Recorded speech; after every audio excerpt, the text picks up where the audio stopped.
California. And the Sonoma Valley, famous for wine and famous for great racing, Infineon Raceway.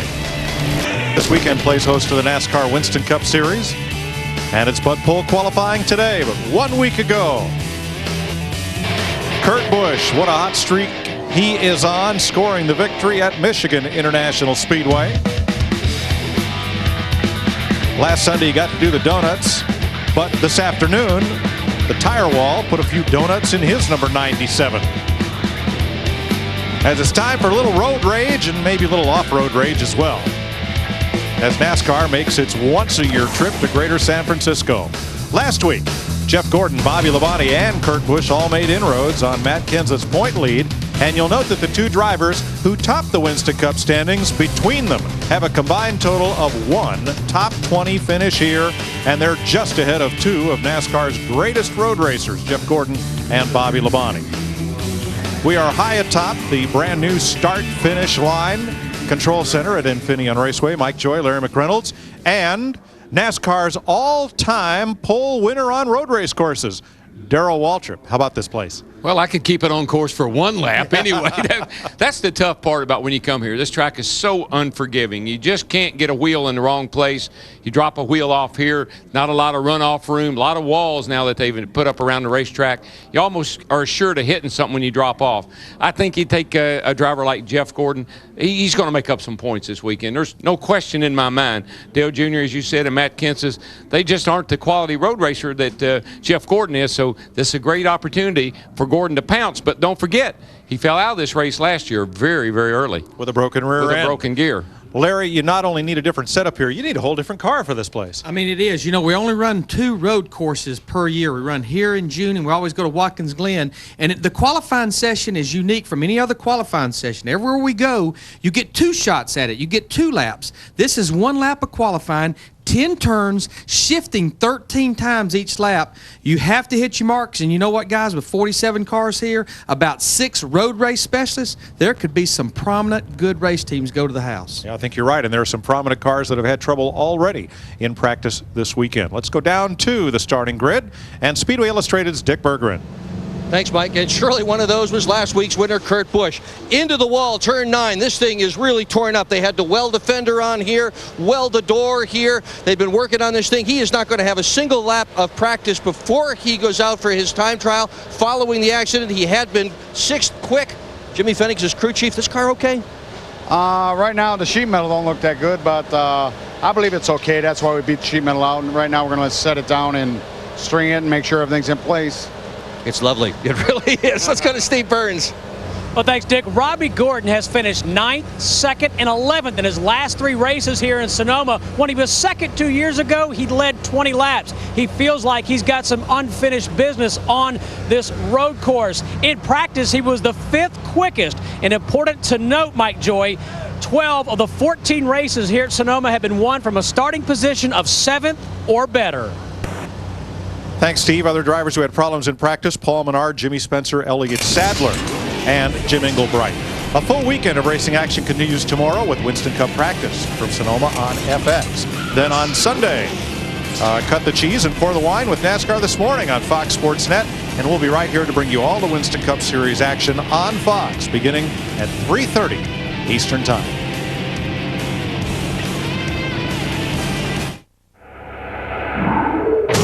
Big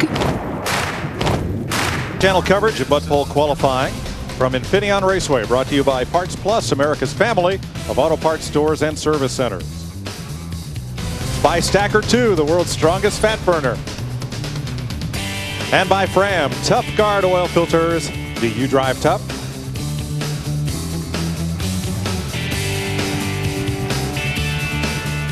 Mark Martin, the Viagra Ford, is the first car out for Bud Pole qualifying. 10 top 10 starts here. 7 top 5s. But earlier today in practice, this.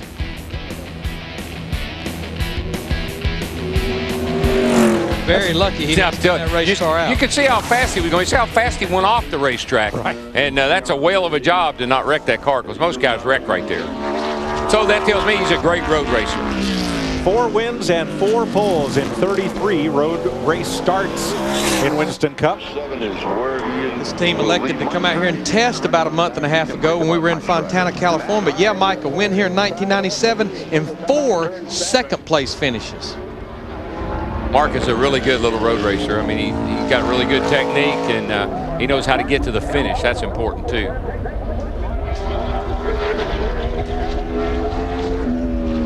And I'll tell you, you're booking down through there. That's through the S's. Now, this is where he went off earlier today.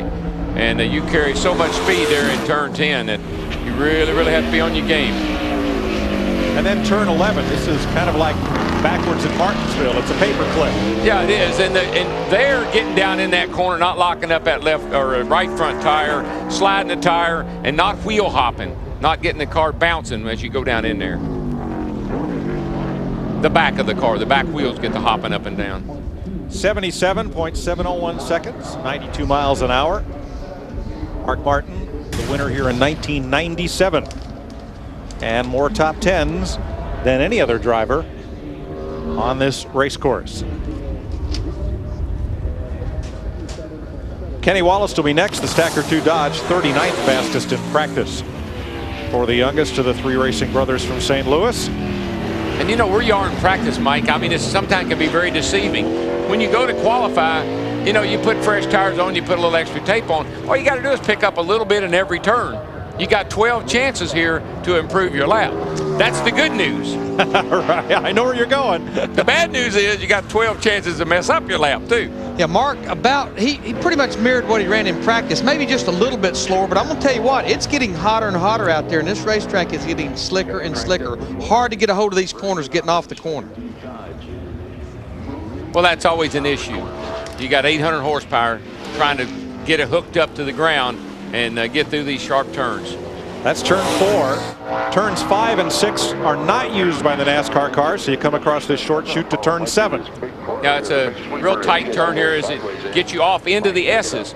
And all these places up through here are what you would call mark sensitive. You've got to have the car in the right place on the racetrack to set up for the next turn. Even though it doesn't look like it, you got to be in the right place as you come down through here to maximize your speed. Through turn 10. And quite honestly, Kenny entered that turn a little low.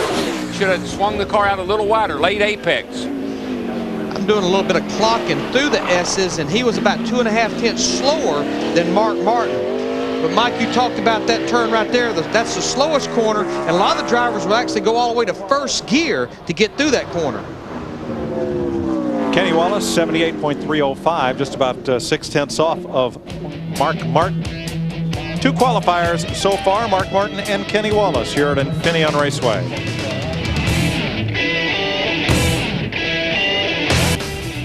Kenny Schrader on track in the BAM Racing Dodge.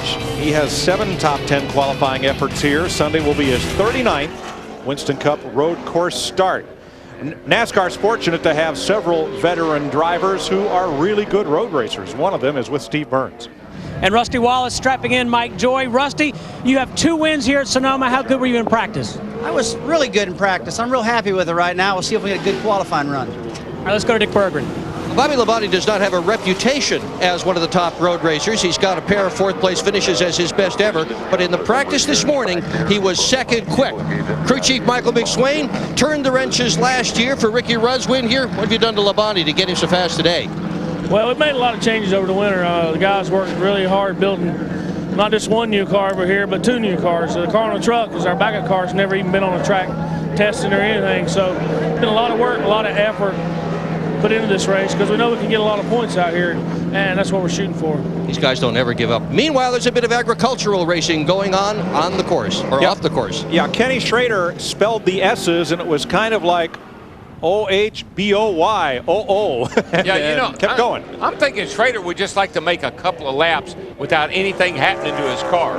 Boy, the last couple of weeks have just been disastrous for him, and almost was just then. That was a very narrow escape right there. Yeah, in 2 races, he's only completed 9 laps. And we're going to look at the replay. This was up in the S's, and it cost him 2 seconds through that segment. That's the segment I've been clocking. Man. Hang on. Back end just came around coming into the S's there, and once again, very lucky he could even keep it straight and keep going. All he needed was a big wing. I know he's, you know, obviously there's that car's BAM, you know. They might want to think about taking BAM off that just for a test, a little trial test, see if it does any good. Jimmy Spencer in practice this morning backed it around at turn 10, but he did not do any real damage to the car. He and Elliott Sadler. Oh, he spun over here in turn 10, and he, like you said, he got out in the gravel like we saw Mark do, but Mark drove good, and Jimmy didn't. That's the difference. A lot of elevation change here, Darrell. How does that work on a driver? Well, right where he is now, you can't see. If you come up over that hill right there, headed down for turn 4, you see how out of the line Jimmy was? That's because you don't know where you are. And so you come up over that hill, it's blind, then it's downhill, and you have to remember that because it carries a lot of speed into turn 4. That's why they got that big runoff area over there. You saw about 110 miles per hour looking at our speedometer right there and our telemetry. And again, Mike, these S's, you can either make a lot of time through here or you can lose a lot of time, and it's all in getting the car where it needs to be. Now, Spencer has really got his hands full. Old Mongo has got his tail loose. And he's sliding that thing. You can see him right there. He's, oh, man, I don't know how he kept it on the racetrack. Boy, it's fun to watch. Yeah, he ran a 16 flat through the S's. That's about a half a second off of what Martin ran through there. Jimmy's just never been a big fan of the road courses, but I want you to look at the RPM band right here that these cars are running, all the way down to about 3,500 and all the way up to over 9,000. That's doing with the shifting. Spencer, third of 4. 78.892. He actually started 5th and finished 5th here 4 years ago. Yeah, he did. Had a great run that week and had a chance to win. He led the race there late, and a couple cars got by him at the end of the race, but he did do a good job. And he accredited that to, as Boyce said, when Jimmy was hurt, Boyce drove the car and really helped Jimmy with his road racing. And Boris is the fastest here today in practice. Jimmy Johnson is on the racetrack. Here's Steve. With Matt Borland, crew chief for Ryan Newman. He was in the top 10 a year ago, Matt, in his first start on this road course. How have you been able to get him adapted to this road course so quickly? It's mainly him. I mean, he picks up on tracks so quick, and he's just got so much talent that he learns as he goes, and he's doing a great job again today, and should be real good. How good were you in practice, Matt? We were decent. We're not as good as we wanted to be, but hopefully by Sunday we'll be real good. Thanks a lot. Last year, Jimmy Johnson, in his only appearance that he's made here, started 15th, but like his Hendrick teammate Jeff Gordon, fell victim to rear-end trouble and did not finish the race. Jimmy was 13th quickest in practice. And back to Steve talking to Matt Borland, Ryan Newman, 2 road course starts for him last year, 2 top 10 finishes, actually finished 2nd at Watkins Glen in August. Now, I'll remind you that although Sunday is our final Winston Cup telecast on Fox, we're going to continue throughout the season here on Speed Channel, bringing you Winston Cup qualifying at 14 more races, and of course trackside every Friday night. And we will be at Milwaukee next Sunday for the Busch race on FX. Whoa. Lock that right front up right there, and he's in trouble. Around he goes. Well, we're seeing so many cars get in trouble over there. But he didn't hit anything. I was just going to tell you, as you well know, his history, his background is road race, off-road racing in trucks, and off-road is about what he did then. When you look at the history books about qualifying here today, you're going to see a P by his name, provisional. Well, what happened is he locks up the right front coming down in here. See the smoke boiling off of that thing? Actually, it was the left front that he locks up because that wheel's real light when you enter that turn. And it just upsets the car. You get on the brakes hard there. A lot of guys downshift right there. I found it to be a lot more unsettling to the car if you downshift. Better to lug it through there and not make a shift. And look, there's not a lot of runoff area to the outside of the track. You don't want to spin out there. He knew what he was trying to. He did what he had to do to avoid going off and wrecking the car. So Jimmy Johnson will be headed for a provisional, and we'll be back with more Bud Pole qualifying on Speed. Rusty Wallace in the Miller Lite Dodge was the inaugural pole sitter here, driving a Pontiac for Raymond Beadle, and also won the pole for this race 3 years ago. He has the track record on the old configuration. I'm going to tell you what, he's been pretty awesome on road courses. 40 career Winston Cup road course starts, 6 wins, 22 top 10 finishes. That would be here, Watkins Glen, and the old Riverside Road course. Rusty was 14th quickest in practice. And note how much smoother he looks than some of the drivers we've seen so far. I think, though, I've seen more cars this weekend, today, spin out, run off, than I have maybe since we've been coming here. This racetrack just seems to not have very much grip at all, Darrell. It seems to be very unfriendly. I don't know if it's all the work they've done around here, and it doesn't have the rubbers had got down and got a good groove worked in. You see Rusty, he's a little bit out of shape right there, almost goes off. Yeah, he was about 2.5 tenths off what Mark Martin ran up through the S's.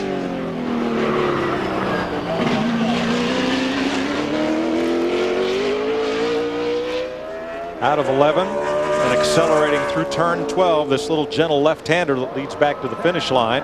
He's on the pole, though. No surprise. No. Even though he lost time up through the S's, he made it up somewhere else. And I know this is definitely where Rusty comes into with some confidence that he can end this 77 race consecutive streak without a win. Up on the hillside, trackside tonight, you'll see it at 10 o'clock Eastern time. Going to have quite a crowd of characters, including a surprise or two. Here's Dick Berggren. With Jimmy Johnson, so many people seem to be spinning out, going off course today in practice. What is going on out there? Everybody's trying real hard. And I had a great lap going. I'm pretty disappointed in myself for spinning out, but you know, you've got to hit everything here, and you're pushing so hard. I got to 10, and I've been loose throughout the day, and I drove it in there like it was going to stick, and it didn't. So I'm just thankful I didn't hit anything, and you know, apologize to the guys and everybody at the shop. We should be starting somewhere in the top 10, but now we'll be starting from the back. Your car has a strange sound to it. What have you guys done to the exhaust? I don't know. It sounds pretty cool. We tested it and had this different exhaust on it, and we swore it was worth a half a second. So we're going to need that half a second come Sunday. Okay, thank you, Jimmy. And Darrell, teams will really work with that exhaust. You see Sterling Marlin using all the racetrack right there. As you normally at a road course, you're looking for that bottom end, that torque. When you put that throttle down, you really get that power right there at the low end RPMs. Yeah, well, those exhaust pipes that he's got on is what we would run at Daytona and Talladega. And the reason that they run them at Daytona and Talladega is to pick up a little low end torque. So I'm sure that's what the whole principle behind it is. Sounds like an Indy car when it goes by.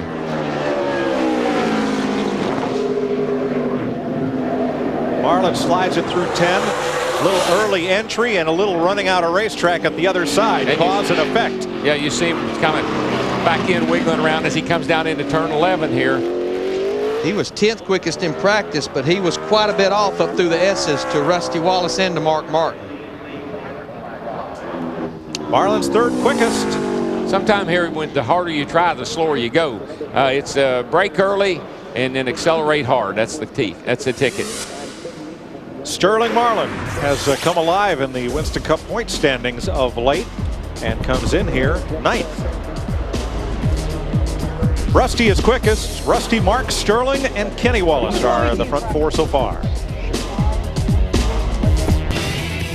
Welcome back to Sonoma, California, wine country, where Tony Raines in the Base Motorsports Chevy is going to be the 8th driver to qualify.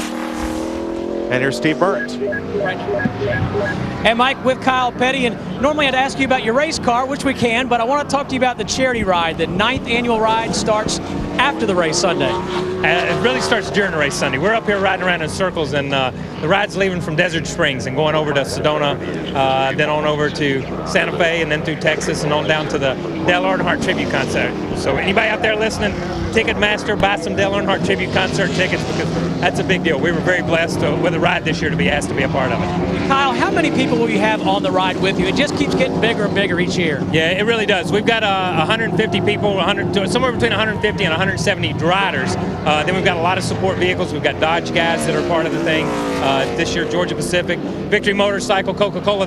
That's helped us raise a lot of money. We've given almost $3.5 million to different charities in the 8 years that we've done this. So we hope for this to be our biggest year. All right, thanks a lot, Kyle. Best of luck here. Let's go to Dick Berggren. Well, a lot of teams have brought road course experts in, ringers, if you will, and put them in Winston Cup cars. The Miller Lite team has a ringer of their own, Rusty Wallace. He has won 6 times in road racing, twice here. How about it, bud? I tell you, I feel really good about it. I had a good qualifying run just then. It run a fast I ran in practice was a 70, and I just qualified an 18, so that was pretty good. That car's been handling good. Tom Hoke, our shock guy, got some really cool shocks for me that I really liked that I've never run before. That was good, but had a good solid qualifying run. When I went behind the scoring stand, I guess it's turn 9 or something, where Jimmy Johnson spun out, I went through that baby and that thing went sideways on me. I was losing grip and I was pedaling her pretty hard, getting over to the grass, and the rocks were coming up fast, and I barely held it on. But when I got that 11, it hooked up hard and we had a good lap. Maybe Neil Goldberg can just put a camera on him on Sunday and let's watch every lap. That'd be fun. Mike? Thank you. That it would. You wouldn't see many other cars if he keeps running the way he ran here. And that kind of accounts for why his segment over there was off. You heard him say the same place Jimmy Johnson was in trouble, but here's his teammate, Ryan Newman, in that 12 car. He was 12th quickest in practice, but yeah, Rusty's lap that he ran a while ago in qualifying, that was quicker than Boris said, who was quickest in practice. Yeah, and if I was going to put a camera on somebody just for fun and excitement, I'd put it on him, on Ryan Newman, because boy, I tell you what, he's had some excursions the last few weeks. That fire he had over there in Michigan last week was about as bad as I've seen in a stock car in a long time. And I did talk to some people at Penske Jasper Engines on Monday. A lot of the fire was that motor blew up so bad it blew the whole side of the motor off, plus it blew the fuel pump. So a lot of that fire was a fuel fire from the fuel pump being knocked off the engine. The more you turn them, the harder they blow. And weren't you saying, Larry, even though the pump is gone, that hose continues to siphon fuel from the fuel cell out the bottom of the hose, which is lower. It was more of a steady stream of fuel than if the fuel pump was working. 1572 through the S's. That's right there with his teammate Rusty Wallace. You see here on the tracker, he's going to be pretty close to Rusty. Pretty close. If he gets off the key, get off that corner there, turn 11, come down here around 12 and to the line. And did he do it? No. Second by about 3/10. But a strong run for Ryan Newman, who finished second at Watkins Glen last year. Here's what we're talking about last week at Pocono. And when I watch this, what I don't like is we get, as the cars, obviously the engine's blowing, but there is so much fire that's up inside of the cockpit right here that we didn't see it in our shot here today, but man, there was fire just bellowing up inside that race car. 6 top 10s, but 6 finishes of 38th or worse for Ryan Newman. Tony Raines' run is 6th fastest, 78.439. 9 drivers have qualified so far.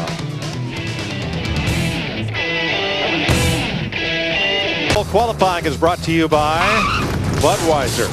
The best things in life are the things that are true. Budweiser. Steve Park will be the 10th driver to attempt qualifying. Both Park and Trans Am driver Brian Simo practiced this car today. Yeah, it was just a huge struggle in practice. They ended up about 38th quickest. Just struggled from the time they came out of the truck. I think it was a good idea to put somebody like Simo in the car and let him see if he could figure out anything. He did. He spun the car out too, so he got a bit of a trouble. But the car did pick up when he drove it, so maybe they made some adjustments. Steve? Mike, Dale Earnhardt Jr.'s best finish here in 3 races is 19th, but Dale, you guys were very good in practice. How do you feel about qualifying? Well, we were good in practice, but it's just going to come down to not making any mistakes. And we're really nervous because Tony Sr.'s back home watching us, and we just want to do real good for him. We're really trying hard, and hopefully I don't make too many mistakes, and we'll just get a good solid run, get solidly in the top 10, maybe even better than that.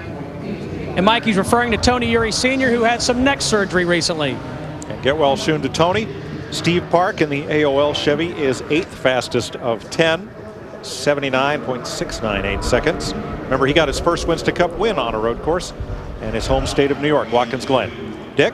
Well, last week in Michigan, Sterling Marlin led 66 of 200 laps, more than anybody else. Then on a restart, it all went away. You never said on the radio what happened. We've read what happened in the newspapers. What really happened?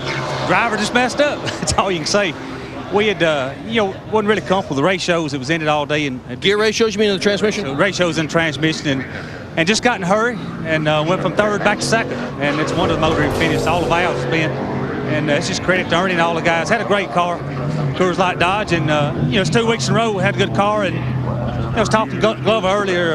Had a shot to win about 4 of these races. So once we get a little luck here, we're going to get going. Well, you finished as high as 2nd here. How's the gear ratio in the transmission of this car? I think it's fine. We just lost a lot of grip from from practice qualifying. The car was really sliding around a lot. And I probably lost half second over here in turn 10, I guess it is. Like to get off and had to check up, and would have run a lot better, but stayed on course, didn't hit nothing. And that's good. 2 weeks in a row, this guy has had a shot to win. Hasn't happened. He is overdue, Mike. It's fourth so far. And here's Bill Elliott, who has one road course win. He ran down race leader Benny Parsons and beat him at Riverside, California in November of '83, and he's on a good run. Yeah, he is. I was just going to tell you, Mike, he looks really good. He's getting around here well, and apparently that old bad foot's not bothering him too bad right now because he's getting around the racetrack very, very smooth and very well. He has been by far the fastest car up through the Esset at a 15:36. That's about 2.5 tenths quicker than Rusty Wallace, but look at the tracker. It's going to be mighty close on beating Rusty. Second quickest for Bill. And I think turn 11 was his undoing, Larry. There's the time on Bill Elliott, who is 3/10 off Rusty Wallace's pole time right now.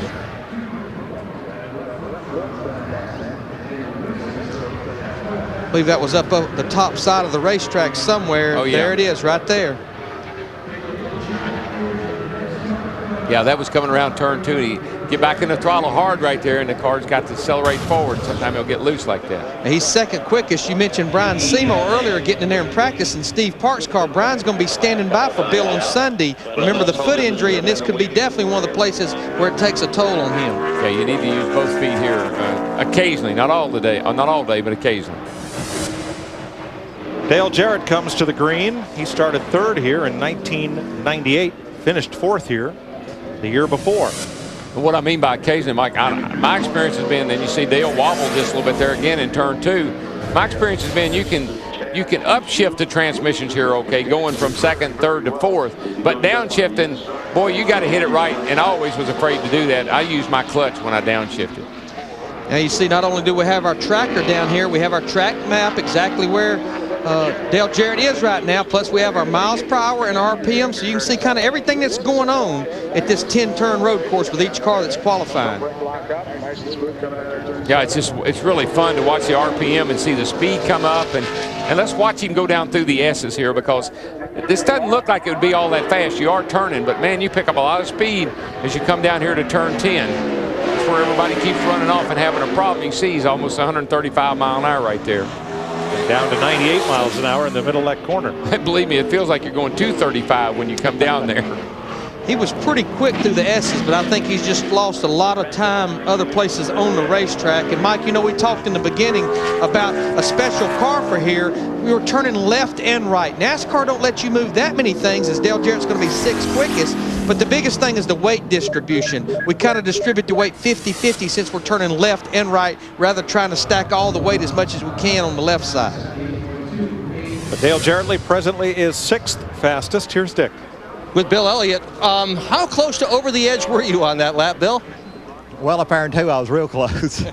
I got in the throttle and it felt so good. I said, I'm just going to lay with it a little bit harder, and it wouldn't take the power. And I got it way out, and I lost some time there. And I said, man, I got to get on with it around this racetrack. And I was a little bit loose in the right-handers, and I was pretty good in the left-handers. But, I mean, that's a compromise here. But, you know, I'm just proud, you know, we got it back in one piece. We'll see what Sunday brings. Nice job. Steve Burns. And Jeff Gordon is climbing in his race car, Dick Berggren, and Jeff's got 3 wins here. Jeff, I'm dying to know, since you drove Montoya's car at the Brickyard, did you learn anything in that experience on a Formula One car that can help you here? Yeah, I learned I'd sure like to have some traction control.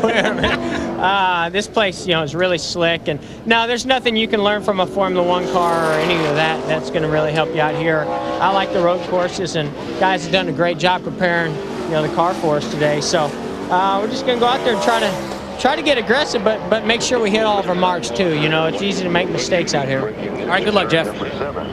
And he's not speaking the truth, because he came back and wore Robbie Loomis out about the brakes on that Formula One car. In fact, they changed the brake system to a little better, bigger brakes for this car coming out here to Infineon. Well, Kyle Petty right now on track in the Brawny Dodge. And don't those F1 cars have carbon-to-carbon brakes, carbon pad, carbon rotor, at an unbelievable expense, but unbelievable stopping power too. A lot of things that aren't allowed in Winston Cup. Yeah, Jeff said it almost felt like he was trying to pull your helmet off your head. Not taking off, stop it. And that's one of the things you have to get used to, is how hard you can drive the car into the corner. But I got to tell you, he did a great job. I was really impressed and very envious. And so was Frank Williams, and so was the entire Formula One community. Kyle Petty is 9th fastest of 13, 78.621 seconds for his Dodge. Cup point leader coming to the green flag, Matt Kenseth in the DeWalt Ford of Jack Roush. Roush with a great road racing history, but this has not been one of Matt's best tracks. It's one of only 2 where he's never had a top 10 finish or a top 20 finish. But just like last week before the race started, it's all we're not very good. The car was junk yesterday, and I don't know what we're going to do. We'll be lucky to get a top 10, and he came home 4th. And so, I think let me tell you, with Jack's experience on a road course, Mark Martin, a teammate, I feel very confident this car will be right near the front. But I think they definitely realize this is one of their weakest links, and they came out here and tested as well. And you know, there's 47 teams in that garage area, and it's amazing the teams that tested for this race. Not necessarily all the way out here to Sonoma, California, but using other facilities like Carolina Motorsports Park in Kershaw, South Carolina, Virginia International Raceway, Road Atlanta. I found only about 3 teams in that whole garage area that did not test for this event. And look at this, Kenseth is quick. And it looked good right there. That's exactly the way you want to come around that turn. You want those left wheels just hanging there on the edge of that pavement. That's a good turn right there. He's right around the bottom. You want to be right next to those tires. That's as short as you can cut it. Something came off his car right down in the middle of that final turn. And he is pole. He is on the pole. There's a surprise. I guarantee it is for a guy that was 26th quickest in practice, but he definitely lost something off his race car back down in turn 11. It's a brake duct hose. It's one of the hoses to cool the brakes, no big deal. Yeah, you can drag stuff on the track here. You know, the car rolls around, you hit the curbs, probably knock something loose. You'll see it fly out from under here. You come down in here heavy braking. And you're turning the wheel very sharp. Probably the wheel caught it and ripped it off. Exactly, there it is right there. Yeah. No big deal, though.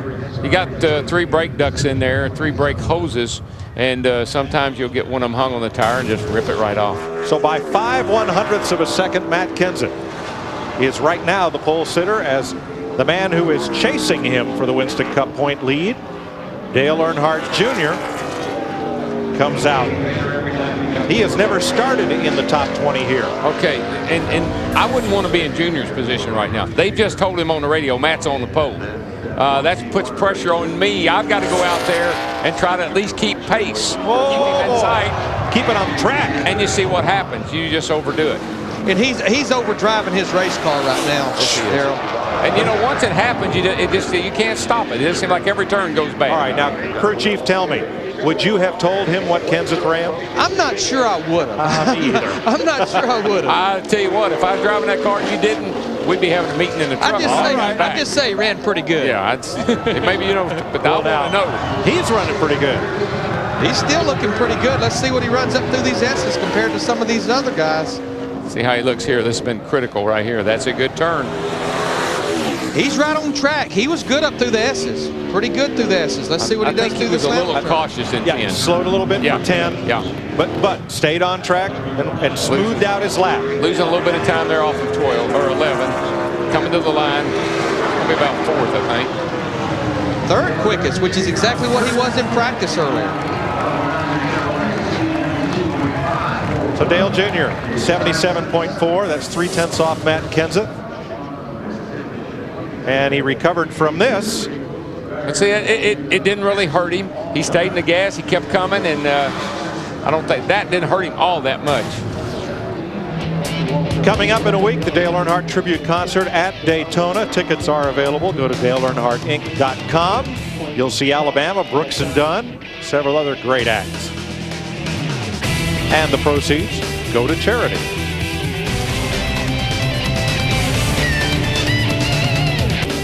Ward Burton will be our 16th qualifier in the Caterpillar Dodge. He started 5th here 2 years ago and finished 6th, his best on a road course. Dick Berggren. With Matt Kenseth, 26th on the boards this morning, 1st so far in qualifying. Did you guys change the car, or did you do all that behind the wheel? Well, we did not change the car. You know, our mock-up runway, the car kind of getting away, so I didn't really get to run. we left it the same. But I was listening to Daryl and everybody talk on the qualifying show how bad me and Dale Jr. have run here in our stats and everything. So I figured it was time to step it up. But seriously, just didn't make any mistakes, and really that was key. You know, if you mess up one corner here, you just lose a lot of time. So, you know, I'm sure that won't be the pole, but man, it's going to be a great place to start. And it's as nervous as I've ever been before qualifying. I just didn't want to make a mistake and get us buried way back in the field here. I wish that had a camera to take a picture of the smile on your face when you get out of the car. Steve Burns. Thanks, Dick. Bobby Labonte was second quick in practice. Bobby, you guys a threat for the pole here? Well, if we can turn off a good lap, I think we should be. But, you know, I don't know. I hope so. The guys in the Interstate Battery Chevrolet worked real hard today. We ended up second fastest in practice, and go out there and give it our best shot. Ward Burton finishes up his lap, and it's 7th quick, 77.776. And if it takes challenging Matt Kenseth every time we go to a road course to make him run like that, I'm available for you, buddy. Happy to be of service. Right. Dale Jr. debriefing with radio and print and TV reporters. I tell you something to keep your eye on, though. That tracker, I mean, these guys come in after a run, and they don't really know where they messed up sometime. You know, you say, well, I don't know, I think I was good here, I think I was good there. But with our tracker, you got so many ways of telling when he made a good turn, when he made a bad turn. And if the guys in the truck are watching that, they're going to say, right here's where you messed up. Look at time fell off, time picked up. Jamie McMurray, the Haviland Dodge. You can log on to foxsports.com and enter the Fram Do You Drive Tough sweepstakes for a chance to win a trip for 2 to be honorary pit crew members of Jamie's Team Yellow Racing. All right, Dick Berggren has waded through the throng of media to Dale Jr. Our turn. Did you have fun out there in that lap? Well, it was fun, but fun don't pay the bills. I messed up just a little bit, but that's the best lap we run here. Cost myself probably good 4/10, half second over in the dirt, and you know, just trying too hard. I knew I should have just stayed cool and got what I could get, but I figured I might be able to beat Rusty's time. But it's still a good lap for us. We got a great race car, and you know, starting up front's going to help us, or starting toward the front's going to help us more than anything here. So we'll just try to keep it on blacktop Sunday. I've been reading in the papers about you not being a road racer, but I remember you winning in the Busch car on a road course. So you are a road racer. Steve Burns? Thanks, Dick. With Casey Mears, a rookie. And I saw Jeff Gordon give you some advice. What was he telling you, Casey? Oh, we were actually talking about Michigan a little bit. We were running together a little bit there. We were talking about some things, but he's a good friend. He's getting ready to go out and qualify, so I thought I'd talk to him a little bit before we went out. How challenging is this for you? It's so different than what you normally do. This track is totally different. I mean, you know, I've driven a lot of road courses and stuff, but I've never driven road courses in cars that handle like this, you know, so it takes a lot of getting used to, and I'm looking forward to our qualifying effort because we really didn't get a clean lap in practice, so I'm curious on seeing what we can run. But, you know, I think we'll have a good day. I mean, Target, we got Scott Pruitt here in a Target car as well, so hopefully we can put both the Target cars up front and see Chip Ganassi racing running well this race. All right, thanks a lot, Casey, and Jeff Gordon is next out. One Ganassi car already in the top 10, Jamie McMurray. First time he's ever been here, and he's 8th fastest. Good run. Came out here and tested, and yeah, good run for Jamie. And the reason these guys are so concerned about where they're qualifying and getting a good lap in, 13th is the worst starting position of a winner here at Infineon. Wow. And with all the road course ringers here, you would expect Provisional Land to get very crowded. It's sure looking that way. Jeff Gordon led the most laps the last 5 years here. Every race he has led the most laps. I had the car to beat here last year, and they broke a rear end gear. And I think if I recall right, it was some sort of new gear that they had never run before. And I bet they got a proven product in there this time. 3 poles in his last 5 appearances here. Look at the tracker right here. He was 4th quickest in practice. Oh, he's going to be quick. You can count on that. Now, he really hits his marks. That's when he talks, when you want to watch somebody hit their marks and where you ought to be around this racetrack, putting the car in the right spot to make the next turn. Every turn plays off of the next one.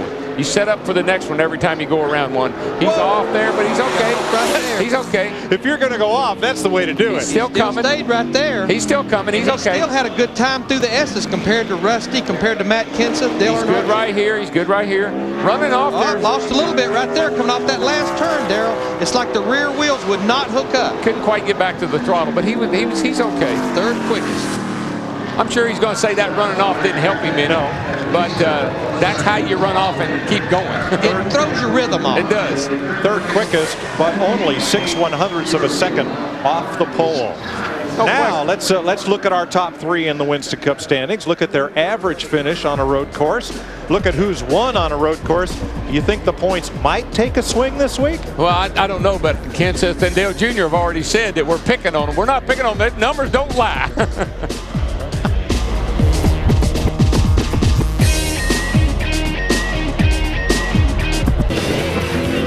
One driver has been running at the finish of every race ever held here, and it's this man, Michael Waltrip.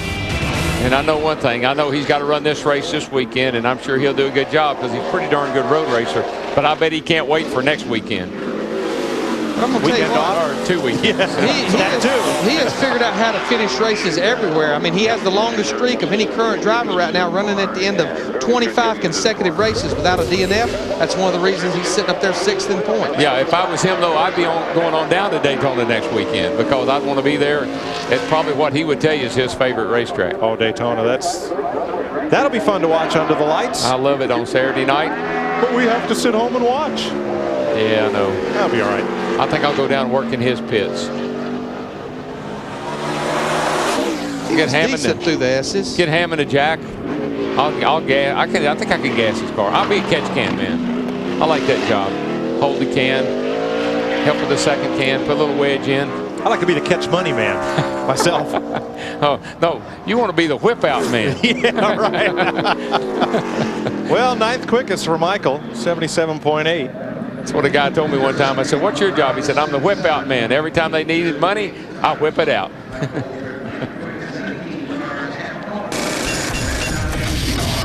Sunday at Speed News NASCAR edition at 7, followed by World Class Speed News at 7:30 and NASCAR Victory Lane at 8 p.m. Make a Speed Channel appointment viewing on Sunday evening for all the news about your favorite sport. Dick Berggren. With Jeff Gordon, and you just told your crew you were sorry. What happened on that lap? Well, pretty obvious how fast I would have gone had I not driven off the racetrack. You know, it's so deceiving because you go out there and they don't even give you a half a lap, you know, to get the temperature in the tire. Some cars are moving all over the place, and you think, man, I'm just, you know, a lot slower than I was in practice, but I was actually a lot faster. And I came in that turn 10, and the car come through there loose before that, and I actually pushed a little bit and just pushed it off, you know, into the dirt. And I mean, I had to get completely out of the gas to just keep from wrecking it. And I can't believe we still ran that lap. I'm amazed. So obviously the car's real good. 3 wins, 3 poles here, 7 road race wins, more than anybody. Don't worry, it'll be fine on Sunday. I might add that it's the same for everybody. You know, when you go out and how you go out, and it's the same for everybody. Bobby Labonte, the Interstate Battery Chevy, started 3rd here in 2000. He has 2 4th-place finishes here. His best on a road course. Of course, he was 2nd quickest in practice, but when you look at the Fox tracker, I don't think they're going to be real happy with what's going on out there right now.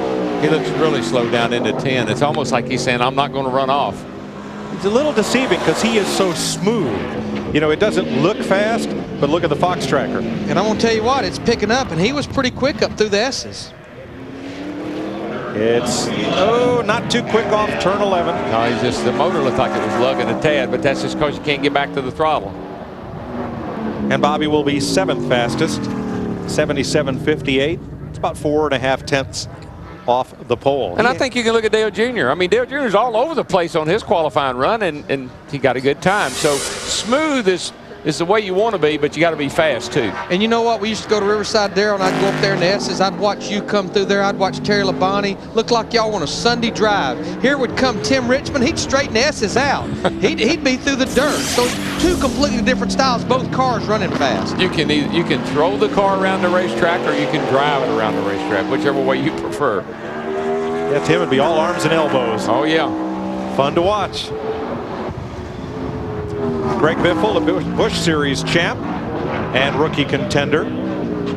He's raced here in the trucks, so you know you expect at least he knows the course. It's not foreign to him. And he was leading one of those races and had a gearbox tear up on him. And this is one of the groups that elected to go down to Road Atlanta and test. I always like testing down there for here because you fight the forward bite at Road Atlanta like you do here. In other words, the rear wheels want to spin on acceleration. And you get an oval track driver used to elevation change because there's a lot of it there. Right. Very similar there with the S's. When you come down the start-finish line, they're down turn 1, up the hill, and it's through those S's and on the little back straightaway there. Leave your stomach in one and your lunch in the next one. On that. You sound like voice of experience. Oh, yes. Greg was 36th quickest in practice. Not very quick. See if he can pick it up a little bit here. Again, with 47 cars here, to be safely in that top 36, you have to beat 11 cars. Just once again, just look at this RPM band right here. From almost 3,000 to over 9,500 for Greg Biffle.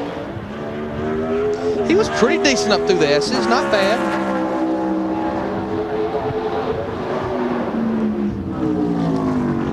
'15th, 78.33. That's 15th of 21 so far. Matt Kenseth, the Winston Cup point leader, is quickest so far in butt pole qualifying at Sonoma,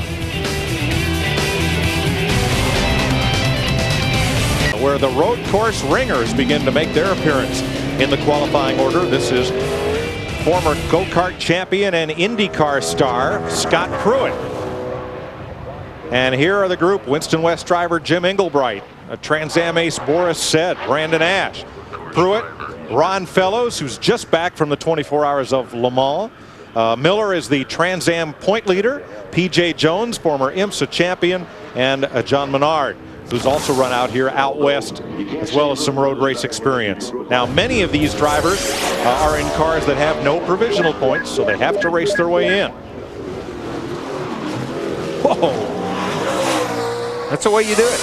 You jump the curbs, you fly over the curbs, you qualify, you know. Scott was 22nd quickest in practice. Again, this is the 4th Ganassi team. Scott, of course, ran the full season for Cal Wells that Ricky Craven's driving now, the 32 car, back in 2000, ran the full season. Well, he's been impressive in the Trans Am this year, though. He jumped in one of those Jaguars and been doing a pretty good job. During that year, he ran the whole series, Larry. He started 9th here in a Cup car.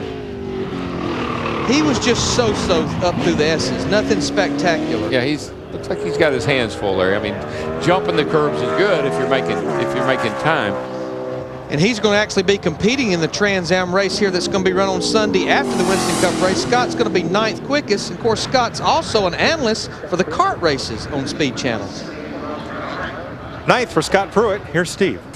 Kevin Harvick among the fastest in practice, 7th quick. How confident are you, Kevin? We've got a really good race car. Jim Gooder's car has been good since we unloaded, and you know, there's just so many spots to screw up here that you just have to hit a perfect lap to get a good starting spot. So that's our goal right now. Don't make any mistakes and get all we can out of it. We'll let you go to work. All right, man. Thanks. Next up is the Pennzoil #1 for DEI, and the driver is Ron Fellows, who is Chevy's lead driver on their Corvette team, just back from the 24 Hours of Le Mans.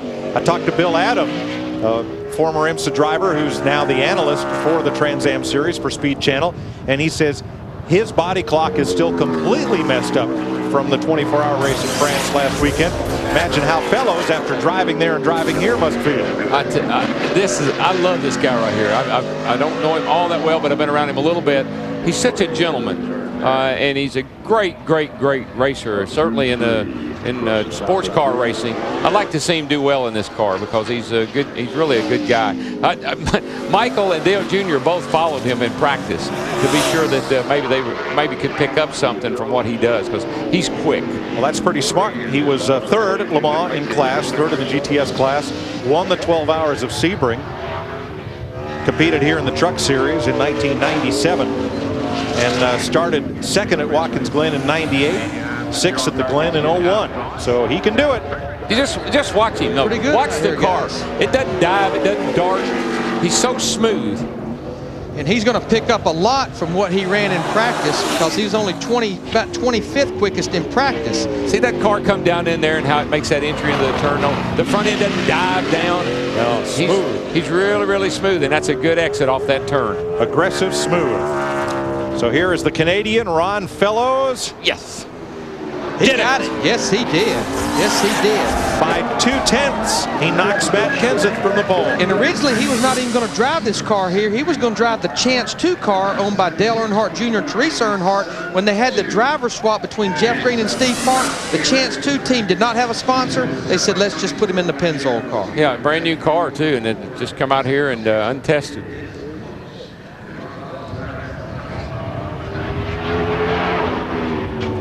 Elliott Sadler, the M&M's Ford, he had a minor off, as they say in road racing, with Jimmy Spencer in practice. No damage to either car. That happened at turn 10. Yeah, actually, he spun. He knew that Spencer was sitting over there. I think he come around 10 and spun the car to keep from any further damage or any damage. Elliott was 19th quickest in practice. Of course, the old Robert Yates Racing number 28 car, the Havlin car, has won this race 3 times with 1991 in Davey Allison, 94 with Ernie Irvin. We heard Dick Bergman talking earlier, won it last year, the defending champion team with Ricky Rudd. Now, Sadler's never had a top 25 start here, but he's been picking up his game at road racing. Yeah, well, we've seen him this year at Martinsville and other places where he struggled. In this car, he's made up for it. Yeah, he finished 6th here last year after starting 40th. So raced well.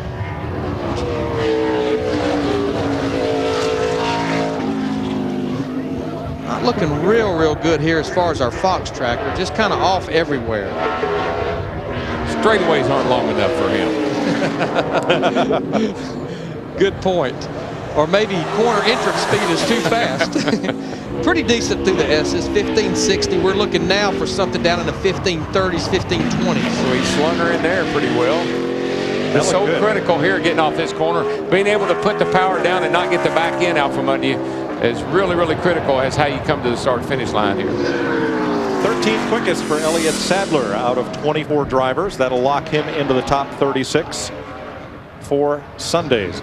Dodge Save Mart 350 here at Sonoma. And there's the fastest man so far. Ron Fellows, the Canadian, in the DEI number 1. Chevy, Ford, Dodge, Ron Fellows, Matt Kenseth, Rusty Wallace are the 3 quickest. As Johnny Benson's Valvoline Pontiac comes onto the raceway, there's a look at Ron Fellows, who is fastest after racing in Europe, in France last weekend. In the 24 hours. Now 3 cars have been excused. 2 cars have been excused of those scheduled to go so far. John Menard, who had a practice crash, as did Kurt Busch, ran afoul of the tire wall, and they'll go a little later down in the order. Christian Fittipaldi's been excused. P.J. Jones and Ricky Craven will run later than their assigned spots. Yeah, Menard had to go to a backup car. He's out here with Andy Petrie, and then the 97 car didn't get into the wall real hard over here, tire barrier real hard, but did do some sheet metal damage. Dick Berggren. All right, Ron Fellows, 26th in practice, first here. What'd you guys do to this hot rod? Basically, we put it back to where it was when we tested.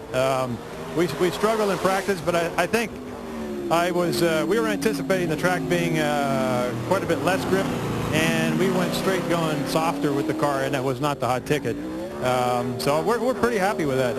I made a little mistake in turn 10 over there, but hey, you know, that's so much better than it was. Pinch me. It's for real. You're fastest so far. So far, yeah. Good job. Mike? Great job for Fellows. Johnny Benson is 14th with his run. Who was the last non-Winston Cup regular to win a Winston Cup race? What number was the car? I think it was 16. 16. And it was the make that's rarely been to victory lane. 16, that'd be Bud Moore's car. No. It was a Matador. Oh, Bobby Allison. No. Oh, Mark Donahue. Yeah, 1973. Watch out for the Matador. I'm going to tell you what, Ron Fellows, there's a lot of guys still left that can hit that magic lap, but he has already dodged most of the biggest bullets. We still have Robbie Gordon, we still have Boris Said, but he has dodged, obviously, some guys that definitely going to be top contenders for this pole position. Jack Sprague has 3 top 10 finishes in 4 Craftsman Truck Series races here. And I said Ron, I think I said Ron didn't test that car here. He tested here.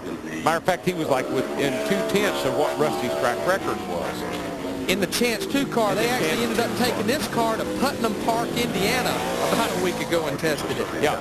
Where? So Putnam Park, Indiana. That's what I said. Never been there, but they tell me it's nice. The confusing thing was he did test here, but he didn't test here. Right. And he did test his car, but he didn't test it here. Thanks for clearing that up. Yeah. This is our last weekend. This is our last weekend, isn't it? Well, after I thought about it, I said, I know he didn't test here. Well, he did test here, but he didn't test that car here. Jack Sprague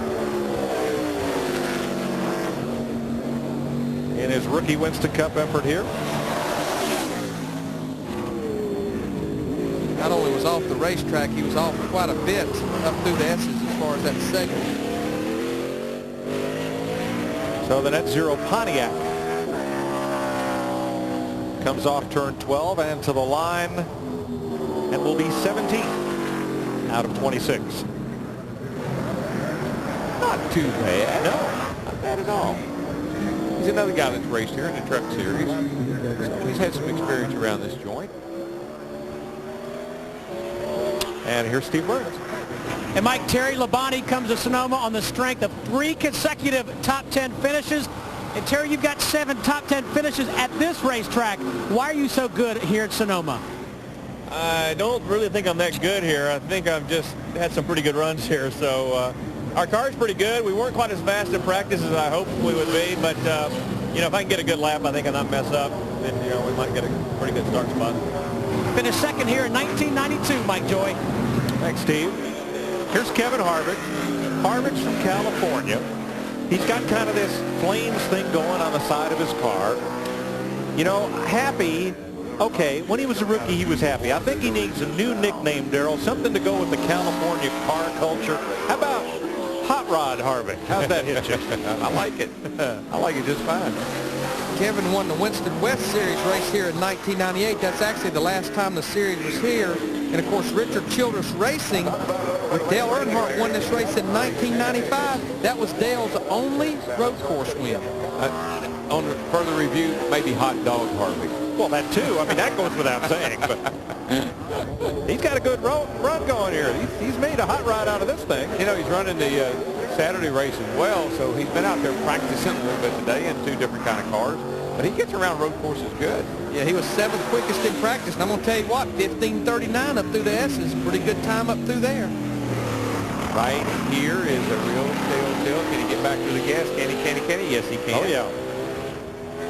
Looking pretty good. This has top 5 written all over it. And Hot Rod Harvick checks in 3rd. And he will be hot dogging it back to the pits. That's a good run for this crew.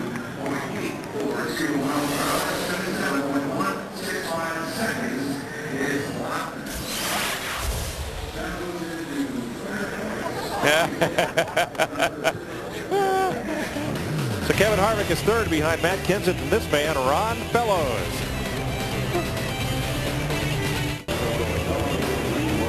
Welcome back to Sonoma, California, Infineon Raceway. Brandon Ash has made a couple of attempts at NASCAR Winston Cup, trying to work his way into the field in this 02 car. The flame thing is big in California. And it's my goal to have every car in the field with flames before I retire. Not like Ryan Newman last week. No, not those kinds. More like this. But I'm going to tell you what, you talk about flames, Jeff Gordon in that Formula One car at Indy a couple of weeks ago, those flames on the helmet, they look like they belong there. Oh, yeah, he looked comfortable down in that little old car. Yeah, they haven't seen that in Formula One. Looks like a little, maybe gas overflow out the... And that's a real problem at a road course because you are turning left and right. Almost it's like the fuel overflow will start siphoning fuel out. This is Ash's 2nd attempt. He missed the show in Las Vegas. Oh boy, he almost lost it right there. A little too much rear brake, looked to me like. Nice save. You know, I think that's chrome with flame. I think it is. That's even better. All right, Winston West competitor. In that race I was talking about, Kevin Harvick won in 1998. Brandon ran 2nd to Kevin that day. Well, let's see if he can get this car in the show. 25th of 28. It's going to be very, very borderline. Remember, you have to beat 11 cars to be in that top 36. Steve? Hey, thanks, Mike. And Robbie Gordon just put one of his own decals right above the 32 of Ricky Craven. So let's get to the bottom of that. Robbie Gordon, as I said at the top of the show, was 5th quickest in practice. Tell us about the decal action there. Just showing him a little love. You know, Cal and me, we go back, way back. And, you know, our car was running pretty good. So we're real happy and looking forward to get qualifying on our belts here. Guys picked up quite a bit. I just don't know if we can pick up that much. So, you know, we did real honest, 1 lap at a time in practice. If we run a 40, obviously we're going to be disappointed. We're running better than that, and the guys did a great job. All right, thanks, Robbie. Let's go to Dick Bergeron. With happy Harvick, 3rd quick, pretty good lap. You happy with it? It was a good lap for us. I mean, Jim Goodwin's car's been good since we unloaded, but I just left a bunch sitting on the table getting up the hill into turn 1 and into turn 2. And too fast, too slow, which? Too slow. But I guess it's better to be too slow in one corner than too fast in too many corners. So it's a good lap for us. Well, Slur wins the race. He's done well, finishing 3rd so far. Joe Nemechek on track. And, Captain Nemo was 17th in practice. Or what's the movie? Finding Nemo. Finding Nemo is the hot movie right now. It looks to me like he's working pretty hard in there, Larry. He's really rearing up in the front. Started 6th here in 1999. His best road course start in 17 races, but whoa. He got his hands full. Smoking the tires, going down into 10 there, getting loose and jumping sideways. Lost a lot of ground at the tail end of the S's down the back stretch. There's a point in every run where you just say, just let me get it over with. Just let me get back to the start line, work on this thing, and do better tomorrow. And Joe Nemechek finds 14th position in his UAW Delphi Chevy. By golly, that's a pretty good lap for the way the car looked, because he was working that thing. You know, you talked about getting it better tomorrow, Darrell. You were mentioning earlier as far as the worst that a winner has started here is 13th. I think the reason, the setup don't change that much on a road course from qualifying to race. Plus, unless you get off the racetrack, the fast, they stay at the front of the pack. Yeah, you know, I'm not going to laugh. I've done this. You go to a new racetrack or one that you don't run that often, and that's on the dash of Ricky Craven's car. But the main reason that they do that is not so he knows where he is, but if you have a problem. Because the crew's always saying, where are you having a problem? And the driver's saying, well, you know that turn down there way down on the other end, or that little short one, or this one, or that one. They do that for a reference. So it's not like he doesn't know the track. He just doesn't know the number of the turns. All drivers have different names for different turns. Right. You know that turn I like and that one I don't like. You know that one I went off on last time, and you know that one where so-and-so went off. Yeah, and if I was going to add my touch to that map, I'd go, don't overdrive this corner. Right. Don't drive it in too deep. And here's Jeremy Mayfield, whose best road course start came here in 1998 when he started 5th, the Talladega pole sitter. And the Dodge dealers, Dodge, number 19. NASCAR's first ever road course race was held at Linden, New Jersey. In June of 1954, the winner was Al Keller. What do you think he was driving? A Nash. No. A Hudson. A Jaguar. You're kidding. The first and only time that a foreign nameplate has won what is now NASCAR Winston Cup race. You know what else was in that race? Oh, I hate to even, I can't even begin to think. Only time, thank goodness, a Volkswagen Bug was in the field. I don't remember who drove. A Beetle Bug? Yeah. Watch Bug Blue, you can't hit back. Yeah, wasn't even Buddy Hackett's. Man. So Mayfield is 22nd, 78.33. Was he car 54? I don't believe so, but Craig Fielden will let us know.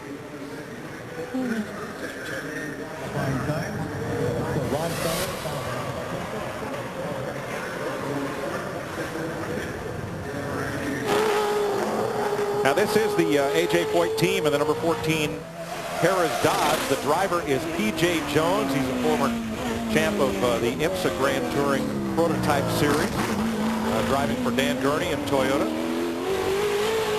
Actually was runner-up to the championship, but he won the 24-hour.